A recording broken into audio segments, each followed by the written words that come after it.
Reading at Home TV. Hi again, welcome back to Reading at Home. You know, some animals are really clever. This is Tim the Teddy, and he's memorised the entire dictionary. Pretty impressive, huh? Maybe you have a clever animal at your house, like a dog who can perform a trick, like go fetch. Well, our next story is about a clever little animal too, and he has a special trick of his own. Reading at Home. Hello again. Our next story today is this one. It's called Little Wing, and it's written and illustrated by Katherine Battersby. Before we get going, make sure you get comfortable for this story. It's going to be fun. Are you ready? Here we go. Little Wing by Katherine Battersby. On the smallest island, in the tallest tree, lived the world's smartest animal. Can you see him? When he was just an egg, a barrel of books landed on his island. Imagine a barrel of books landing on your island. The first book taught him how to read. The second book taught him how to write. Other books taught him this and that and almost everything else. He's been busy reading. His books were his friends. But no matter how much he learnt, something was always missing. Do you know what it is? He'd read every book twice, but he wasn't in any of them. He could tell he wasn't a fish or a lizard. But he didn't know he was a bird or that he was meant to fly. So he tried being other things instead. One day, he was a builder. That hard hat suits him. The next day, he was a baker. Looks like a tasty cake. Other days, he changed who he was every hour. Whew. Until one morning. Who's that? Flying overhead. The animal looked just like him. It had the same fluffy stuff. Could he mean feathers?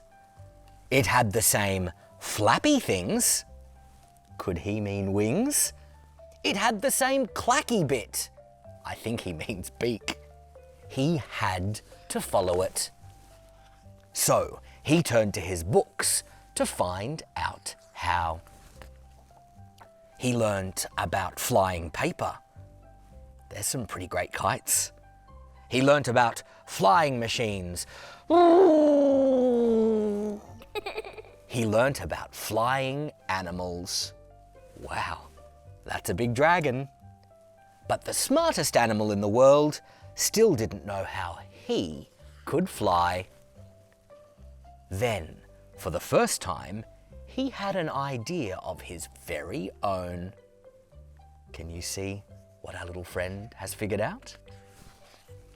He took a deep breath, flapped his little wings, and wow, there he goes. On the biggest island, in the shortest tree, lived Little Wing, the world's happiest bird. There he is with all of his friends. That's the end of the story. Did you enjoy it? I wonder what things we can learn together from today's story. Thinking at Home. Hello, I'm Amy. Did you enjoy today's story about Little Wing? It was a pretend story about Little Wing, and he was an animal that loved to read books. The books that he liked to read were information books because they helped him to learn lots of new things about his world. Little Wing was also learning some new words from the book that he read, because sometimes he didn't have the correct word to describe himself or to know what he was. The correct word for the type of animal that Little Wing is a bird. That's right, you know the word bird. But he didn't know what to call himself. So when he saw another bird that looked just like him, Little Wing noticed that there were some things that were similar. But he described the things on the bird's body as fluffy stuff. The correct word for fluffy stuff is feathers. Birds have feathers. And when Little Wing noticed that the bird had the same clacky bit, the correct word for clacky bit is beak. It had the same beak. And then Little Wing didn't know the correct word for those flappy things. What do we call those flappy things on birds?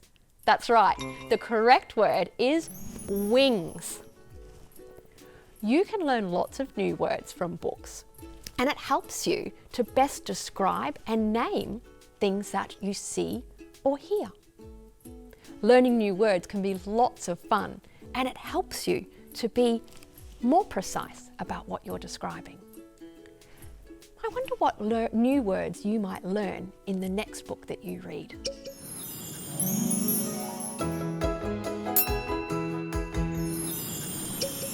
Thanks, Amy. That was great.